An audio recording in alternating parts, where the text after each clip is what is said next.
justamente uno de los puntos fuertes de la campaña, sobre todo del sector de María Eugenia Vidal y lo que es Juntos por el Cambio, vienen planteando la derogación de la ley de alquileres. Una ley que entró en vigencia el 1 de julio del año pasado, es decir, que tiene un poquito más de un año, y que reforma ni más ni menos que el Código Civil y Comercial de la Nación, con muchos puntos a favor para los inquilinos e inquilinas, que consideramos nosotros, porque hemos sido parte de ese recorrido, ¿no? Que fue un recorrido bastante largo para poder llegar a una normativa en relación a los alquileres, que hacía casi 40 años que en la Argentina no teníamos por lo menos algo que empiece a regular o que controle de alguna manera una actividad totalmente desregulada, ¿no?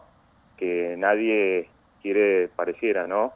Involucrarse mucho, menos desde la clase política, porque tiene intereses muy fuertes, es un sector muy poderoso y que lo ha dejado a la vista con respecto al ataque a la ley y toda esta cuestión de los aumentos, incluso en pandemia, con justamente, ¿no? Como no hay un control sobre los precios de los alquileres, no hay una regulación fuerte, tenemos estas situaciones que cada inmobiliaria, propietario aumenta lo que le parece, sigue el mercado inmobiliario manejando los precios a su antojo. Entonces, la nueva ley de alquileres lo que hizo es empezar, es un piso, digamos, una base, como para regular una actividad que nadie la controla, porque en definitiva tenemos la ley, pero el Estado, tanto nacional como los estados provinciales, tampoco la controlan. Entonces pasa esto de que tenemos aumentos siderales, por ejemplo, cuando inicias un contrato, esto no está regulado, el precio no está regulado. Cuando vas a renovar un contrato, tampoco está regulado. Hemos tenido casos en Neuquén y en Río Negro de aumentos de un 70 a un 80% cuando vas a renovar un contrato.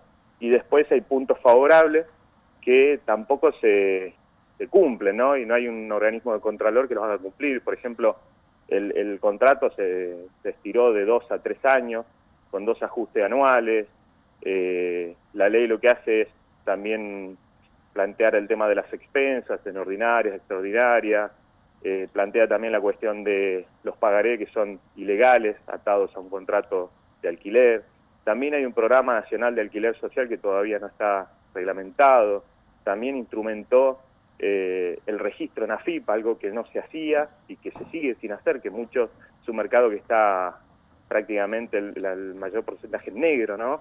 Donde tenemos muchísimos casos de inquilinos e inquilinas que no les dan las facturas, que siguen cobrando en efectivo en vez de pedir una cuenta bancaria como corresponde. Bueno, toda esta es la situación, digamos, que más allá de la ley sigue Federico. en este camino, sí. Sí, son todas herramientas que van ayudando a, por lo menos, estar informados a ese inquilino para ver, bueno, cómo se enfrenta a esos alquileres, al propietario, a la inmobiliaria. Son todas herramientas que sirven. Ahora, a lo concreto, de acuerdo a esta ley, de acuerdo a cómo debería aumentar este nuevo contrato, ¿de qué precios estamos hablando, de qué aumento estamos hablando y qué puede hacer el inquilino? Claro, está muy buena la pregunta porque deberíamos hacer una aclaración ahí con respecto al tema de los aumentos. Una cuestión es el ajuste anual, que está dentro del contrato, ¿no? Que lo establece la nueva normativa. La nueva normativa establece un contrato de 3 años con 2 ajustes anuales. Entonces, quienes firmaron contrato en noviembre del 2020, ahora, en este mes, le toca el aumento, ¿no? Anual. Quienes firmaron en diciembre del año pasado, les tocará en diciembre, y así sucesivamente. Entonces, el ajuste anual ahora es en base a un dato objetivo, a un índice, que lo da el Banco Central, que es un promedio entre la inflación y el salario, ¿no? Hoy ese índice está en alrededor del 49,5%. Eso es lo que deberían aumentar dentro del contrato. 49,5% estaba hasta ayer, sí. Bien. Que es un índice justamente que lógicamente está alto, nosotros esto lo decimos, está alto, que tiene que ver con que la inflación también está altísima y que los salarios y las paritarias no se ajustan. Exactamente. Entonces, si hubiéramos tenido otra situación con otro número de la inflación y que los salarios realmente acompañen, o esto en el futuro, para el año que viene, aumenta el salario y está un poco más acorde, digamos, a la inflación, debería estabilizarse este índice. ¿Qué pasa, entonces, Federico, si yo veo que en mi contrato de alquiler es más del 49% que debería estar en mi nuevo contrato? ¿Qué tengo que hacer? No, hay que hacer la denuncia. Nosotros recibimos ese tipo de denuncia y hay que, digamos, el inquilino tiene que hacer valer sus derechos, en el sentido de que ahora la nueva normativa establece que 15 días antes, 20 días antes de que se llegue al ajuste anual, el propietario, la inmobiliaria, tiene que informar sobre el ajuste. Y nosotros en la página de la Federación de Inquilinos también tenemos un enlace donde vos colocás, digamos, la fecha del contrato y te dice el índice, porque además el índice también es medio una complejidad, porque a veces lo informan mal, entonces nosotros armamos una página, digamos un enlace donde pueden ver el tema del índice.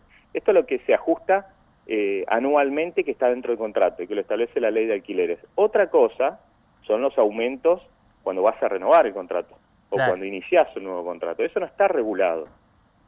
Eso no está regulado. Entonces, tenemos situaciones en que, por ejemplo, un inquilino o una inquilina está pagando, no sé, 40.000 pesos de alquiler y cuando va a renovar, la inmobiliaria le dice que tiene que pagar 70.000 pesos para renovarle. Lo cual eso es a merced del mercado inmobiliario. No hay un índice, no hay un dato. Claro. Entonces, esas son las dos cuestiones para diferenciar. Y después el precio del alquiler lo sigue manejando el mercado inmobiliario. Lo que pasa es que ahora argumentan en que parece que la mala de la película sería la ley de alquileres. En realidad esto ha sido histórico en que los aumentos son siderales. Igual, lo que nosotros aclaramos es que el índice da por debajo de la inflación y que si uno considera ahora el contrato de 3 años, porque vos antes a los 2 años tenías que renovar, entonces cuando renovabas tenías que renovar el depósito, o sea, te actualizaban el depósito, la comisión inmobiliaria que te la volvían a pedir y encima un 70, un 80% para renovar el alquiler.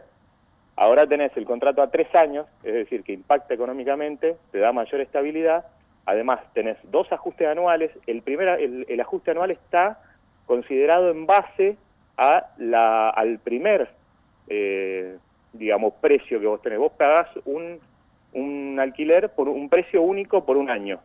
Se considera ese precio para el ajuste. Antes eran los aumentos semestrales, ya en marzo del 2020 eran del 20% y eran acumulativos, ¿no? Y además a los 2 años tenías que renovar y desembolsar muchísima plata.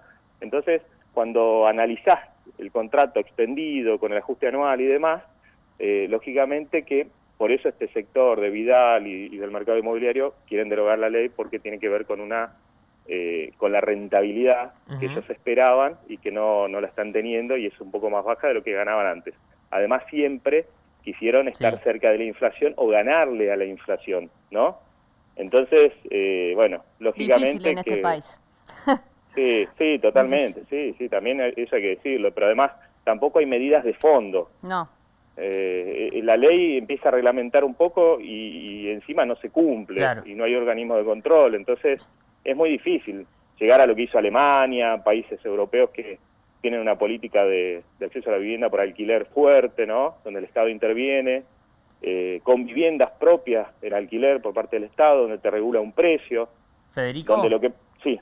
No, queríamos, bueno, agradecerte en principio por este tiempo. Sabemos también que estás también un poco acotado de tiempo y nosotros ya nos vamos quedando también sin tiempo, pero es un tema obviamente para seguir, para tratar y obviamente para estar muy atentos a la actual situación de los inquilinos. Gracias también por este contacto.